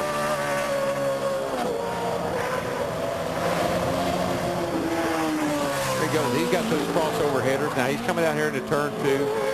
Up the hill. Now right here you're going to grab second gear. Get back in the throttle as soon and as hard as you can. Run across here second. Probably stay in second. Come through here. Come around this turn. Oh, baby, he was carrying some speed there. And normally you would shift into third gear, maybe off the turn 2 over there, but I think these guys are keeping it in second gear the way it sounds. And I think the telltale sign we heard the rev limiter kick in, which is that box that has a chip in it, lets you only turn so many RPMs. So the least amount of shifting you can do, the better off you are. Somebody told me one time that stock car drivers have a tendency to use the gearbox too much, to try to slow the car down. They need to learn to use the brakes just like you do on the short track and only use the gears for going forward. I'm going to tell you what, guys, though, we've had 31 cars qualify, and you see right there, he's 28th quickest. He was only 41st quickest in practice. This car has to qualify in the top 36. They are out of provisionals until their attempt in 2 weeks at Daytona, because they did make an attempt at Martinsville a few months ago. He could get off of here, Larry. It would be not too bad. Way off in the S's. The only car I've had in the 16-second bracket, with the exception of the cars that spun over there. Yeah, this team has struggled, and PJ is 27th of 31. His dad, Parnelli Jones, the Trans Am champion in 1970, and Parnelli won a Winston Cup road course race at Bremerton, Washington in 1957 with a Ford. A little more intrigue going on here in the garage area. Let's see. That's Terry Gilbert walking up to Robbie Gordon's car and didn't have it placed exactly like he wanted it. Target. Is that cross marketing? One team to the other? I don't know. That didn't take long. Well. Ron Fellows is quickest. Matt Kenseth, Kevin Harvick, Rusty Wallace, Jeff Gordon. This is Johnny Miller. Mike Skinner released by the Morgan McClure team after failing to qualify at Michigan last week. So in his 8th season of SCCA Trans Am racing, and the Trans Am cars are here, they'll run after the Winston Cup cars on Sunday at Sonoma. He's 37, he's from Johnson City, Tennessee, and he is the point leader in Trans Am right now. After 4 races this year, he has 1 win and 4 top 5s. I have to gas it up. Not making all that great a time watching the tracker. He was 20th quickest in practice. Of course, one of the reasons this team missed the show at Michigan is they were out of provisionals. They get one back with this qualifying attempt. Way off, though, in the S's. Lost a bunch of time in 10 there. Just threw the car in there a little hard. He's actually Scott Pruitt's teammate in the Trans Am Series. And I talked to Johnny this morning. In the last 29 Trans Am races, he has been on the podium, which is the top 3, 28 times. Wow. Pretty phenomenal record. Well, he is 26th here out of 32 so far.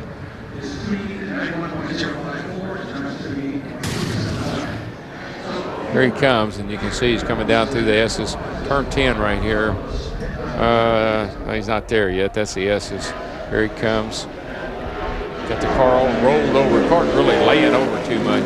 Smokes the tires a little bit right there. Gets the back end out. Could be a little bit too much rear brake.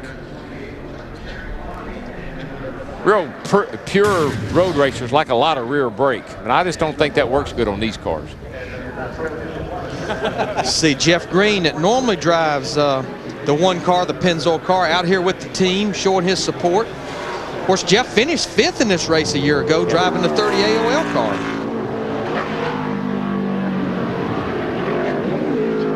Terry Labonte, 9 top 10 starts in 14 appearances. Expect Terry will run pretty well. Pole sitter here in 96. Good road racer. They've been on a roll here lately. He and Jim Long are doing a really good job right now with their stuff. You heard him say that he was not that fast in practice. He was 21st quickest, and right now he's kind of flirting with that area right now. So he's just real tentative getting in the corner. He's not charging the corner real hard. At the old Riverside, California track, Terry had 2 wins and the worst crash of his career. Yes, sir. Coming down old back straightaway into the kink, going down into turn 9. He missed the kink.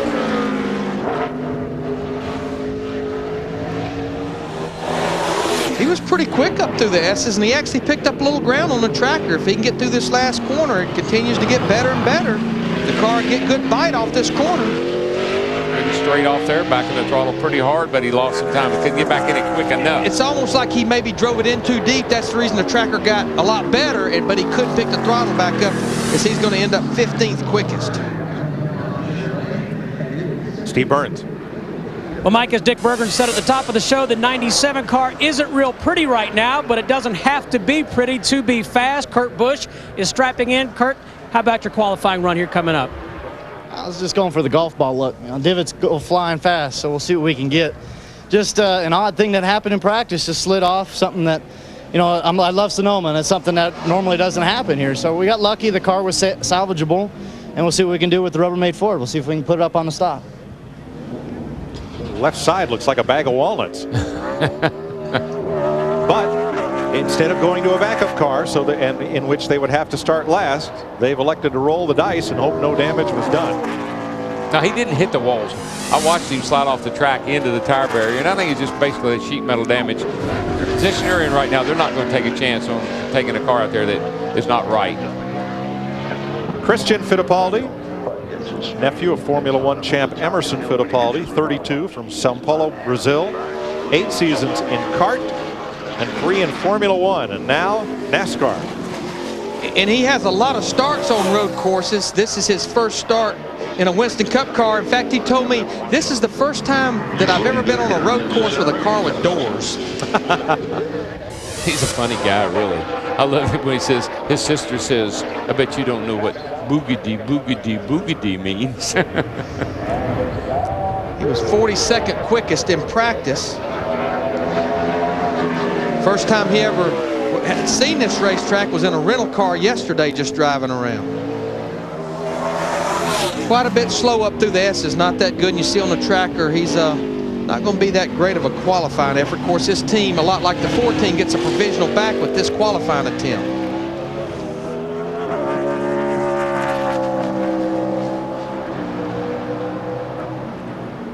Fittipaldi, 28th of 34 with a lap of 78.68, and that's about 2 seconds off Ron Fellows' pole time. Steve? Mike, Tony. You know, we're waiting to see. I mean, it's kind of been interesting to watch qualifying. The guys are either having big problems or picking up big time. So, you know, we're just trying to see if we can find something that we haven't had today and try to get back on track. Good luck. Yeah, Tony was 11th quickest in practice. I know they were scrambling pretty hard, making changes. The same chassis that he actually set on the pole with a year ago and won the race here 2 years ago. New 2003 body. Casey Mears, Target Dodge, in his rookie season, his best start, 10th at Talladega. Got Target their first stock car win last week at Michigan in the ARCA race. Yeah. A lot of wins in the kart series, but the first time in a stock car. He's a good little kid. I tell you, he's going to make it. He just needs to get some more time behind him, under his belt, and he'll be okay. Came out here and tested. Mike, you can probably explain this a little further. He came out here several years ago and ran with the Russell School. It's the 4-cylinder Mazdas they run out here, and he was telling me he had a lot of fun driving those cars. Yeah, it's an open wheel car, Larry, that weighs only about 1,200 pounds. So it weighs about 1/3 what a Winston Cup car does. But driving a car that is that light and with the narrow tire patch really makes you have to hit your marks, because the car instantly will let you know if you didn't. And very, very minute changes in your driving style really show up in feel from the seat and on the watch in those cars. Well, he was really loose there in turn 11 then. It just really slid through there. I think it cost him a good bit of time. 25th for Casey Mears, 78.39 seconds. It's going to lock Greg Biffle into the top 36.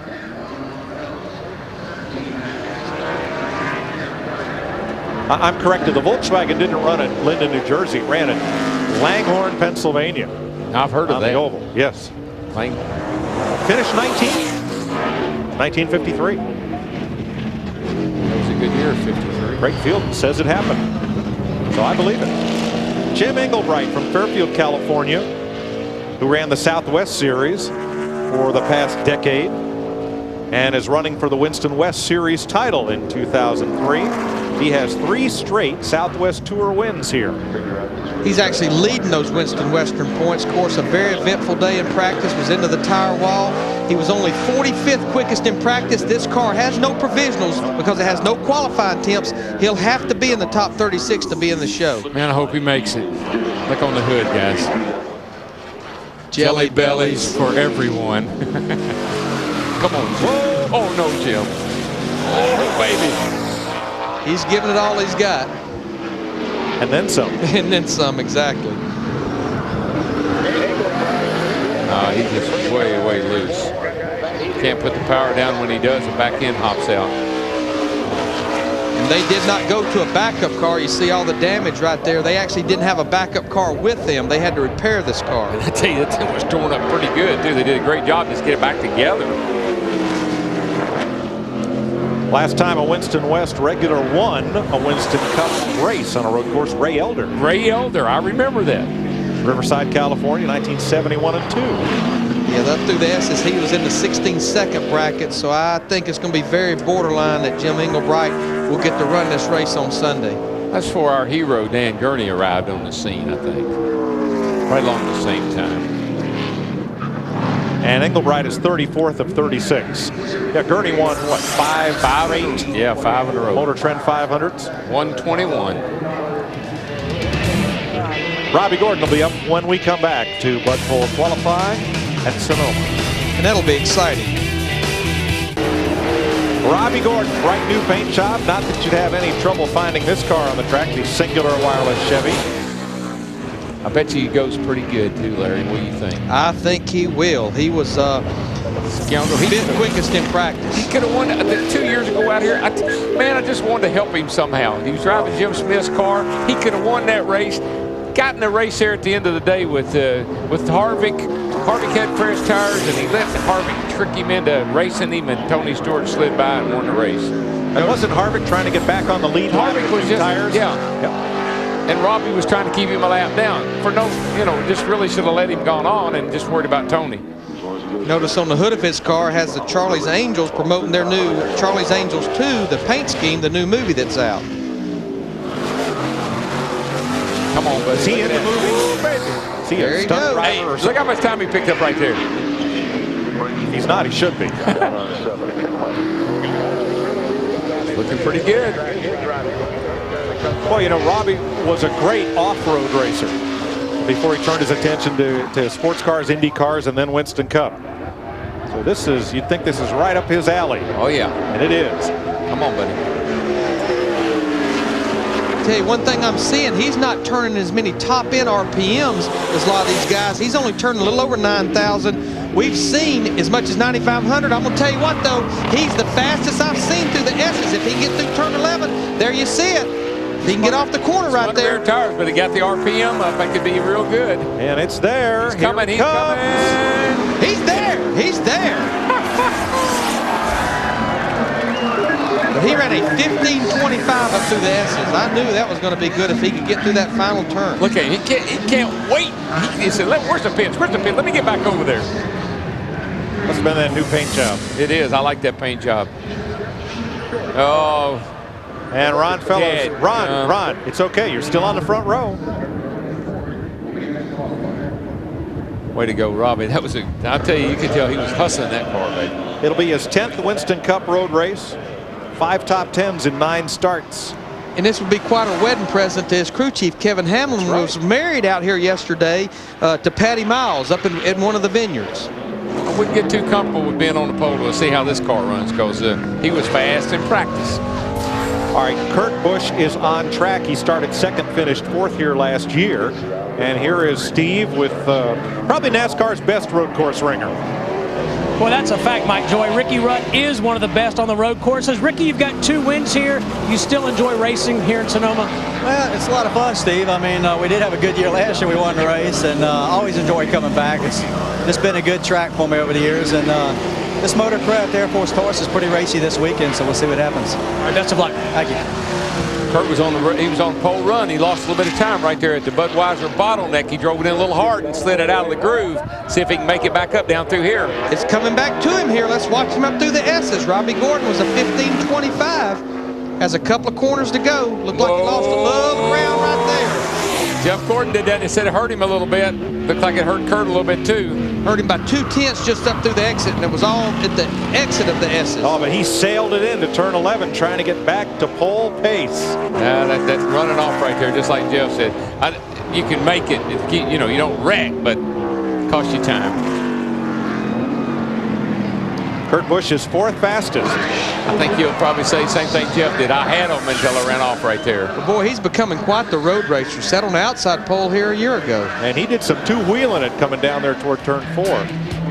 In his last 20 starts, 6 victories. That is quite a winning percentage. That's batting .300. And like I say every week, this kid can win anywhere. Dick Berggren with the fastest man in Sonoma. Yeah, and that's Robbie Gordon. Turn around, face the camera. How was that lap? That's the best lap we did all day, obviously. We knew we needed to save a little bit, and here at Sears Point, you know, not a lot of room for mistakes, and we were able to pull off a good lap. Seemed like it slid from apex all the way to the exit of the road every single time, about perfect. So I didn't overdrive it and didn't underdrive it. Probably did about a perfect lap. So we'll see if it stands. Good luck on Sunday. A lot of people think this is the man everybody's going to have to beat on Sunday, Mike. That may well be. But here is Tony Stewart, the defending champion of this race and the defending Winston Cup champ. A number of folks have asked, where was Tony during yesterday's big NASCAR announcement in New York? He was already committed to a PR appearance here in San Francisco on behalf of the Raceway to help sell some tickets for the weekend. So he was unable to join Jeff Gordon, Dale Earnhardt Jr. and the NASCAR brass in announcing what will become next year the Nextel Cup.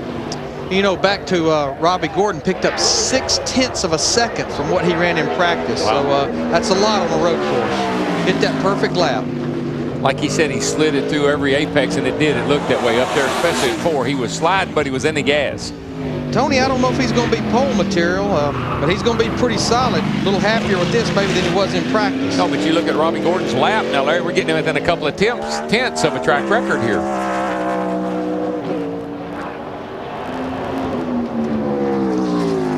Eighth fastest for Tony Stewart. 77.3 is about half a second off of Robbie Gordon's current pole time. After Charlotte, where Tony Stewart left mired 20th in the Winston Cup standings, 3 top 10s, including a win, has moved him up to 12th. And I tell you, 12 of 14 races here have been won from the top 10. That's 86% of the time. So, I mean, qualifying is critical. What do you say? The numbers don't lie. The numbers don't lie. Wind Tunnel live tonight, 11 Eastern time. Call into Dave Despain, express your views, and don't be surprised if he hands yours right back to you. Need to put right under that 866W tunnel. They need to put the number under there, because a friend of mine said he almost ran off the road trying to figure out what it was on his cell phone. It took you 2.5 months. I like to never figured it out. The commercial he does now, the one I love, is this: your old self-centered windbag TV commentator. And I mean, that nailed it, and he said it himself. It's fun to watch. Wind Tunnel tonight. Dave Blaney, World of Outlaws champion in 1995, started 17th here 2 years ago. So already knocked into provisional land: Jim Engelbright, Ken Schrader, Jimmy Johnson. Ryan Newman's string of top 10 starts will end at 13. And again, Jim Engelbright, we're pretty safe to say he will be one of the cars that will not make this show. Jasper Ford into turn 10. Not looking too bad. Not that great through this. It's a 1570. Remember, Robbie Gordon was a 1525 up through there. Blaney, if he was in the top 20, he'd be pretty happy with that, I think. He was 23rd quickest in practice. Be a solid run. It is going to be a good run for him. Yeah, good run. That turned out better than it started. Yeah, the car looked pretty darn good. Another one of those cars tested Road Atlanta. Booty did his job. Good shots.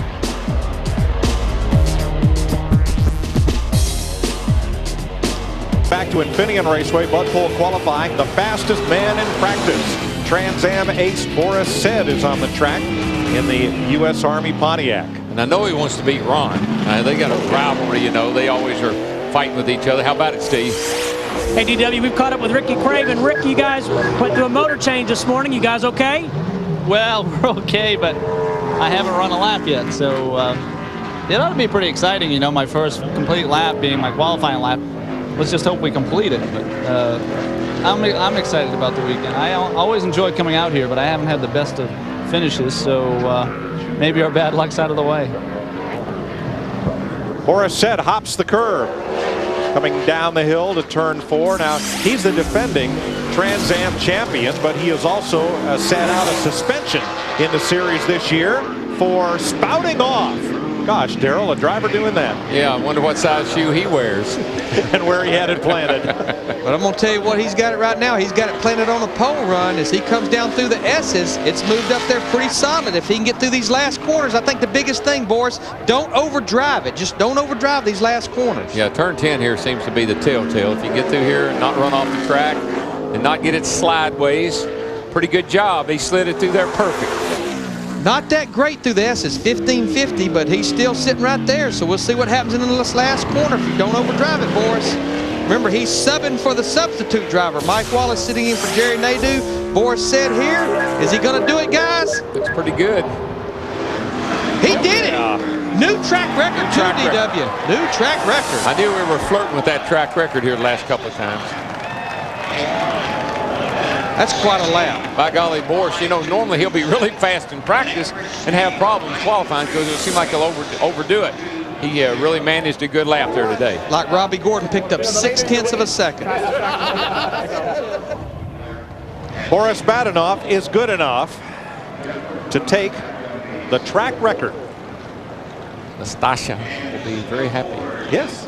And Jerry Nadeau, I'm sure watching at home in Charlotte, a very good road racer in his own right. Almost won here a year ago for the Petties. I know, he just was in, what, 2 laps, I think. Well, he's coming to get the white when they just rolled a stop here in the infield. And, of course, we still have a lot of cars left to qualify, but for a guy that maybe will only run 2 Winston Cup races this year, should he stay on the pole, that'll put him in the Budweiser shootout in 2004 at Daytona Beach for the pole sitters. Said who wants to be known as a Winston Cup driver who's good on road courses, and someday, who knows? He and Kenny Schrader have worked, you know, Kenny's worked really hard with Boris in the truck series, and Boris gets around here really, really well, obviously. Track record material. Robbie Gordon, Robbie over there congratulating him, and rightfully so. Oh, no fear. It's one of Boris's sponsors. That's obviously the way he drives. As Jeff Burton is on track in the Citgo Ford. Saw a bunch of sparks flying out from under that thing as he went down in the turn. Yeah, Boris is actually part owner, I think, of that No Fear company. With the Simo brothers. Exactly. So here's Burton, who started here, started 3rd here last year. Pete Wright there. Bunch of the old one guys and the Army guys always congratulate Boris. Nice job, no kidding. Jeff Burton's going to end up 15th quickest, but yeah, that's something with what that team's been through with their driver being injured. Something like that's what that team needs. Dick Berggren. Well, I'm going to try to get into Boris if he can stop hugging all these guys. Now, you won a truck race here in 1998. So far, you're on the pole. How bad do you want to win this thing on Sunday? I mean, I can't even think that far ahead. I mean, to win a pole for a Winston Cup race, I mean, that was a good lap. And I mean, this Army car, got USG, sheetrock. I mean, it's just, I mean, it's big for the sponsor, it's big for the Army, but for me, I mean, Boris, this is huge. I mean, every year I come here and I overdrive the thing and I go off the road and wreck and spin out. And, you know, Ryan Pemberton gave me a great car. Everyone in MB2, his Pontiac is fast. I mean, I'm tickled. I don't even care about the race right now. I'll worry about that Sunday. I mean, my goal coming in was a top 10. I'd be happy with that. Top 5 for me would be like a win, but if I can get a pole and show up at Daytona in February, that'd be a great vacation for me in the winter. Can you see the excitement in this man's face, Mike Troy? Oh, yeah. His dad was one of America's top road racers in the 1950s, so it's in his genes. Look, it looks like his crew's wearing Boris Set wigs. You could flip them upside down and dust mop with them. You and Hammond haven't been down there messing around, have you? Hammond may be down there somewhere. How about that? On track is the Japanese road race veteran, Hideo Fukuyama, 47 years old, trying for his 4th Winston Cup start. But the Travis Carter Ford Kikkoman soy sauce is the sponsor, and they've had a little bit of a tough day in practice. Yeah, they were 46 quickest. They're way down the line in provisionals, so they would about have to be in the top 36. We need to make a note that P.J. Jones in the 14 car has been bumped out of the top 36. Remember, no provisionals, along also with Brandon Ash and Jim Engelbright. Probably safe to say that's 3 of our 4 cars that will not make this show. I have to interview Hideo tonight at the Grand Marshal's dinner. He does not speak English. He has an interpreter, and they've given me an interpreter. Tommy Smothers will interpret the questions to the interpreter to Hideo, and you can imagine how that's going to turn out. I'm afraid the first question you're going to have to ask him is, what did it feel like not to make the show on Sunday? Because I don't think he's going to be in at 40th quickest. Well, we'll see what happens with provisional land here when we come back to Sonoma. Champion of the Dodge St. Mart 350, Ricky Rudd, is on track, driving this year for the Wood Brothers Motorcraft Ford. It's a handful of wheel there, coming up the hill. He won this race in 1989. What kind of car he was driving? A Buick. Who was his crew chief? Some guy from Alabama. Yeah, that Mack Reynolds guy. That Mack Reynolds. And he won it last year, and he was also first across the finish line one other year, but in a very interesting move, was not given the checkered flag, got the black flag instead. Yeah, I was involved in that one too. Yeah, I was going to say, who was the crew chief in that fiasco? Look at the tracker. It's going to be a pretty solid run. He was only 21st quickest in practice, but you had to believe he'd be a contender for a good qualifying spot here. Larry, the weatherman, do you think the track's cooling down and that's why these speeds seem to be going up a tad? And you know what? It may be, DW. It may be. Boy, not that great up through the S's, though. No, and that just tickled the edge of the racetrack there at turn 10. Well, through 2, they're pretty good, though. Coming off there pretty hard. Up through the gearbox he goes. 9th quickest. Well, going to end up 9th. Real bad run for those guys. They've been needing a pretty decent run, and that isn't too bad. Ricky holds the track record at Riverside. He set the final year there in 1988. You know what? No one can ever take it away from him because it don't exist anymore. No, it took away the racetrack. Every racetrack I liked, it just took it off the schedule. I don't understand it. Got those wigs on those guys.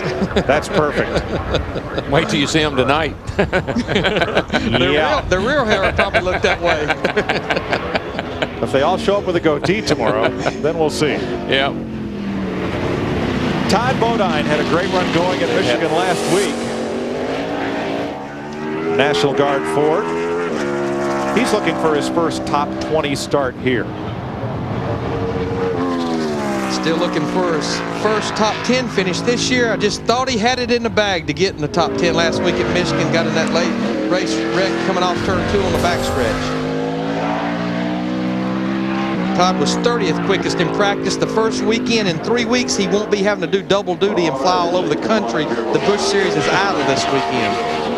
And it's a good thing, because there's not another racetrack within hundreds of miles of here. Take a very fast airplane. Coming down to This looks like it's going to be, may still be, his best qualifying run here. His crew chief, you know, Derek Finley, he was with me when I drove the 1 car. He came from DEI and he went over to Travis's, and he's been up there for quite a while now. He's a pretty sharp shot guy, pretty good road racing guy. So if this car ran good, it wouldn't be a big surprise to him. And Mike, you may have mentioned it a while ago. I don't know that he did get his first Winston Cup pole on a road course at Watkins Glen several years ago. Yeah, Todd's a good road racer, and Derek and that crowd are pretty good at putting a car. He lost a lot of time right there, though.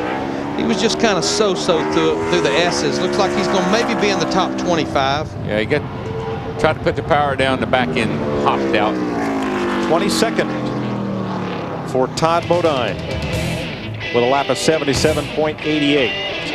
Horace said so far is quickest. Ricky Craven in the Tide Pontiac comes out on track. The going home list looks like unofficially. Oh, Jim Engelbright, Brandon Ash, and oh baby, They got something bad wrong with that car. They had an engine problem the very first lap of practice. He never really even got a lap of practice. They actually unloaded the backup car, pulled the engine out of the backup car, put in there, and they still have problems. When you come to a road course, even though we don't change, you say you don't change a lot, but the scavenging in the oil system, getting the oil out of the engine, it's going a totally different direction than we normally do. Oil in the oil tank. There's so many things that you have to deal with here differently than you do on an oval. And it'll make your weekend seem like it lasts 3 weeks instead of 3 days. And if you get it wrong, it's forever. You can't fix it.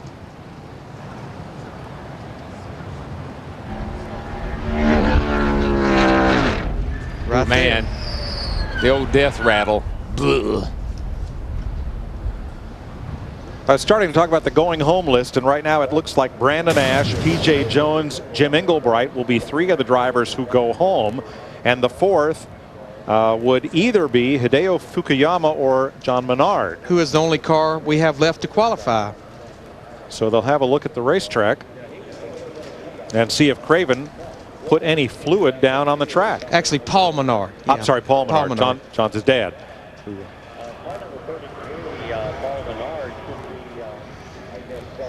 There you see his owner, Ricky Craven's owner, Cal Wells, one of the crew members. And I know Cal was very, very concerned about these engine problems they were having in practice. But Dick Berggren, I think you're with the man that right now is on the outside pole.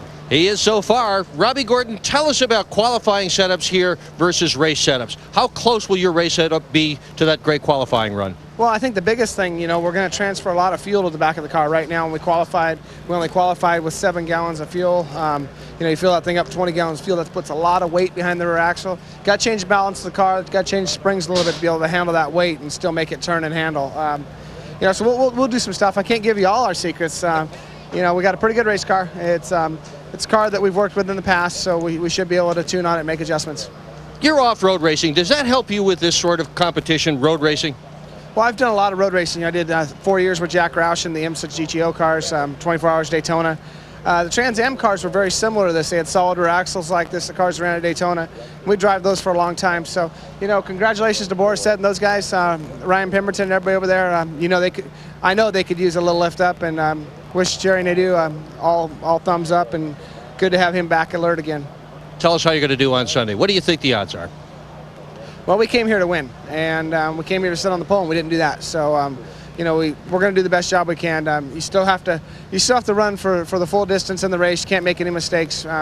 Probably had the quickest car last year, and we didn't win the race. So we'll go to work on it tomorrow during happy hour and make sure she handles good and doesn't burn off the tires too much on the long run. You did a great qualifying run. We could see the smile all the way through that full face helmet when you got out of the car, Robbie. Mike? Only 3/10 off of what Boris said has run here. And Mike, what he's talking about, he said 7 gallons of fuel. You qualify these cars with what we call low fuel. You take the fuel out of the gas tank. You take the weight out of the tank, really is what you're doing. And that way you can put more ballast in the frame rails, give the car a lower center of gravity. So instead of having all that weight behind the rear wheels in the gas tank, take that fuel out, ballast the car with lead or Mallory, whichever you may use, and it gives the car a better low center of gravity for qualifying. Yeah, no matter how much fuel you have in the car, you still have to weigh 3,400 pounds. But you were seeing some of the track workers put some of that oil dry down. Here's your low center of gravity. That is definitely low CG right there. But, I mean, Paul Menard, I mean, he was only 44th quickest in practice. He's trying to make his Winston Cup debut. He wrecked in practice. He's in a backup car, and guess what they're doing on the racetrack? They're putting oil dry down, and the hits just keep on coming. Yeah, that's not a good day. Show you what happened to Paul Menard in practice. Pretty heavy hit. Turn 10. Coming around here, and bam, bam. Those tires will work on one of those race cars. And that's exactly where the oil dry is being put down right now over at the exit of the S's. But I'm sure NASCAR will do all they can to make sure the racetrack's as good as it can. But what does it do, DW? Works on that old driver mentally. Yeah, confidence goes down the tube.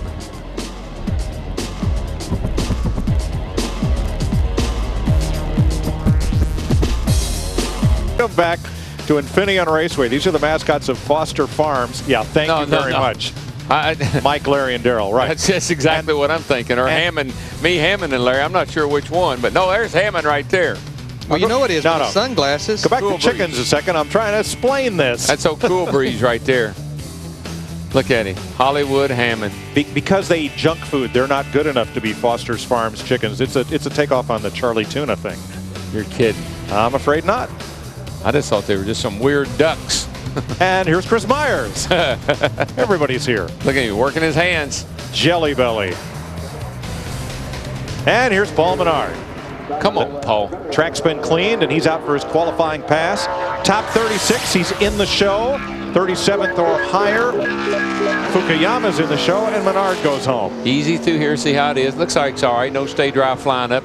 Well, Gas it. Good thing about it, Darrell, he was able to at least go through that section of the racetrack one time, come to take the green. It's a little loose getting in there, but the tires may not have come up to pressure and it knocked the new off just yet. But you got to get through there better than that on your qualifying lap now.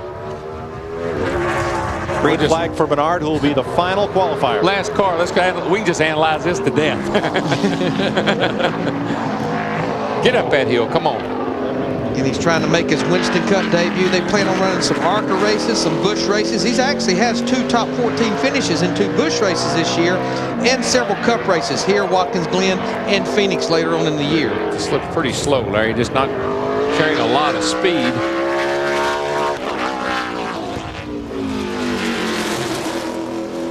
Decent there. Come across there pretty well. And he could be the salvation that Hideo Fukuyama, you may get to talk to him about starting this race on Sunday night. Yeah, because he got way out wide right there. Lost a lot of time. Or you'll talk to Tommy Smothers and he'll talk to Hideo or something like that.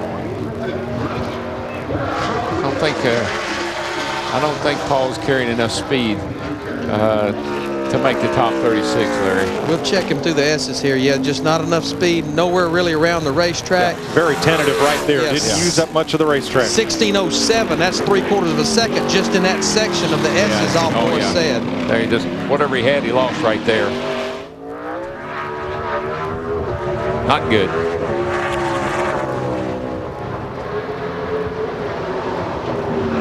And Paul Menard is 41st of 47 drivers, 79.65. So the front row for the Dodge Save Mart 350, Boris Sev, the defending Trans Am champion. Robbie Gordon has his best start of the season. And Steve is with the pole sitter and new track record holder. Boris said, and he got to put on the red hat. Never been so happy to put on the hat that signifies a pole. Boris, how does this feel? I mean, it feels like Christmas. I mean, I feel so proud of everyone at MB2, Pontiac. I mean, Hendrick gave me a great motor, but most of all for the Army. 228 years, celebrated their birthday with a pole. That was pretty cool. USG sheetrock, I mean, everything. I mean, this is just beyond my wildest dreams. I mean, Ryan Pemberton gave me a great car, and it was just, you know, it almost seemed easy. The car was so good. So I'm just, it hasn't sunk in yet, but this is big for me. I mean, Ryan Newman and Jeff Gordon, they get poles every week, and it's nothing to them. But, you know, for a guy like me, started the way I did, to ever think I'd get a Winston Cup pole, I mean, that's just amazing. How hard did you have to drive the car, Boris? I drove like Ernie Irvin always tells me not to drive, just wide open like crazy, man, like I always do. But it was a clean lap, and the car was just great. It stuck. I mean, we worked on race setup all morning, and, I mean, the car was just so good, that Pontiac, and I'm really happy. And you're not giving away that red hat? No way. This red hat's mine. No one inspire, no fear. When I get back to work, Monday's going to take it. It's mine. I earned it. All right, we'll see you at the shootout in Daytona. Let's go to Dick Berggren. With Ron Fellows, who twice has won in the Busch Series at Watkins Glen, and he has twice won in the Truck Series at Watkins Glen. Finished second in a Winston Cup car at Watkins Glen. This place similar enough to have similar results come Sunday?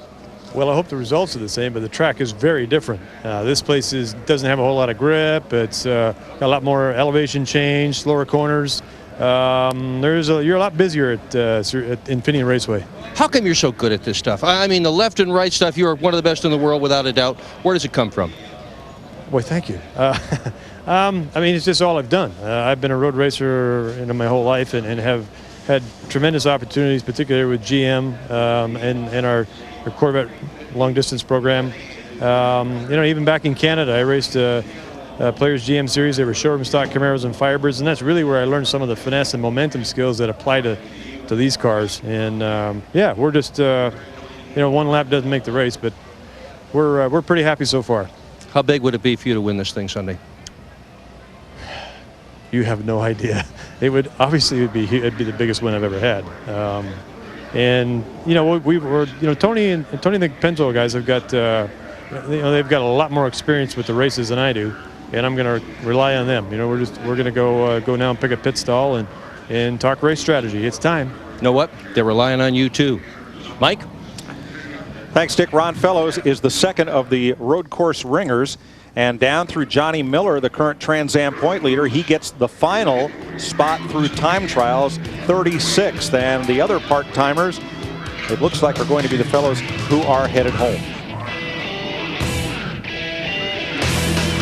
Boris Said puts on the red cap to denote Bud Pole winner. Bud Pole qualifying from Infineon Raceway, brought to you by Stamina RX, maximum male sexual performance enhancer, now available without a prescription. By Johnsonville Brats, the best taste on the grill.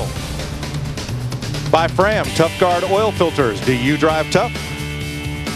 And by new Odor Eaters Plus arch supporting insoles, the only arch supporting insole that protects against odor and wetness. Steve Burns. Thanks, Mike. With Kurt Busch, well, Kurt, we said it wasn't pretty, but you, all in all things considered, fifth is pretty darn good. It was a great lap. I mean, I watched the lap tracker, and we were actually on the pole until the turn 11 problem that I have, and just didn't get off the corner as well as I thought. And just a lap where you want to make sure you put a solid effort in, because the guys had to come in and just tear that thing apart and laser it, get it all straightened back together. And it was just a team effort today. I think I took our shot at the pole away by not being out on the racetrack and making forward progress instead of being in the shop working on it. So all in all, a good day for the Rubbermaid Ford. Kurt, do you believe in momentum? Does this team have the forward spin right now, the momentum, the positive feeling? Each week the momentum thing challenges you. You have to stay on top of your game. And one week you're in Michigan. Here you're at a road course. We have an off week, and then we go to Daytona. And those are three different types of race cars that you have to build. And right now I think we're doing a great job back at the shop building the right bodies, bringing motors to the racetrack that can turn high RPMs. And it just seems like I haven't quite found the knack for points racing just yet. I'm a guy that likes to be aggressive and try to get some poles and try to get some wins. And we might have some bad luck here or there with flat tires or running off course and finding a tire barrier today. So softwall testing, we'll try to knock that down. Goodyear tire testing, we'll try to knock that down and see if we can just be steady Eddie for a good 2 months here. And I think that's going to put us back in this points race. Good luck Sunday, Kurt. Thank you. Appreciate it. Well, let's have a look at the starting lineup for Sunday's Winston Cup race. Trans Am champ Boris Said, off-road star, IndyCar racer, now Winston Cup regular Robbie Gordon. Le Mans, third place at Le Mans. To California, jet lag Ron Fellows winds up third. Look at there, the 17 car, Matt Kenseth, who doesn't like road racing, you know. Oh, yeah, makes everything we said today wrong. But I told you, don't be surprised. But Dale Earnhardt Jr. up there in those first 6 rows as well. But give it that award to Jimmy Finney and that group with Kurt Busch. A lot of work between that practice wreck and going out there and qualifying fifth. But you know, that's a typical road course lineup right there. You see Bill Elliott, Ricky Rudd, you see Rusty Wallace, and as we look on back through here, typical road racing lineup. Yeah, Scott Pruitt, he'll find his way toward the front. He's certainly an expert at this. And Mike, you mentioned that string of top 10 starts for Ryan Newman comes to an end here today. At 13. Johnny Miller, the Trans Am point leader, back in 36, took the final spot on time. So, who got the provisionals? Jimmy Johnson, who didn't finish his run. Ricky Craven, who barely started his. Jimmy Spencer, Steve Park, Christian Fittipaldi, Kenny Schrader, and Hideo Fukuyama got the final spot in the field. That sends the Winston West Series Jim Engelbright and Brandon Ash home, along with P.J. Jones and Paul Menard. Let me tell you, Hideo's going to have to bring his old crew chief from home over here to help him out. A win one soon. To Dick Bergeron with Hot Rod Harvick. No, he says he wants to be happy, Harvick. Mike, this Hot Rod Harvick isn't going to get the job done. But what is going to get the job done is you're now just finished qualifying for the Winston Cup race, going to go out and mess around in the Southwest Series race. What's this all about? Well, this is just a lot of fun. Snap-on and myself put this thing together so we can get some extra track time. But now I'm going to be all screwed up because this thing weighs 2,900 pounds with the driver in it, and you can really, really drive them hard and way into the corner. So it's the exact opposite of what I'm used to over there, but needless to say, it's a lot of fun. All right, keep it off the fence. Mike? Thanks, Dick. This weekend is the final full weekend of NASCAR on Fox for 2003. Tomorrow, Winston Cup practice on FX, 2 p.m. Eastern Time, and Sunday, NASCAR this morning on the net and the Winston Cup Series on Fox, 3:30 p.m. Eastern Time. Don't forget, next weekend, the NASCAR Busch Series at Milwaukee on the Fox Family Networks. And then here on Speed, we're going to have qualifying for you 14 of the remaining races. And we're going to have trackside every Friday night, including tonight. And coming up next, Trading Paint with Juan Pablo Montoya and Jeff Gordon swapping rides at Indianapolis about a week ago. And I think Gordon had a little more fun than Montoya, but they both had a great time. Well, who do you like Sunday, Darrell? Right now, I'd take Robbie Gordon. I think Robbie's due. I mean, we've seen him run awfully well on these road courses, and he's due to win a race. This is a good chance. Also, I'm a big fan of Ron Fellows. Like I told you, like to see him get up there and race them all day. I think the real sleeper, for a choice of better words, because he has really always ran well here, qualified up in the 9th position. Don't take your eye off Ricky Rudd. He should be there. And how about Matt Kenseth, our point leader? We didn't give him much chance a couple of hours ago because he's not had a top 20 finish here at Infineon Raceway. But he has his best road course start at this track. He'll roll off 4th. He's got a lot of momentum. You know, he's the lead of points. Can't take his eye off the big picture right now. And one thing we know by listening to his interview, he watches our broadcast. Yeah, right. An eventful day of practice and butt pull qualifying for the Dodge Save Mart 350 at Infineon Raceway in Wine Country, Sonoma, California.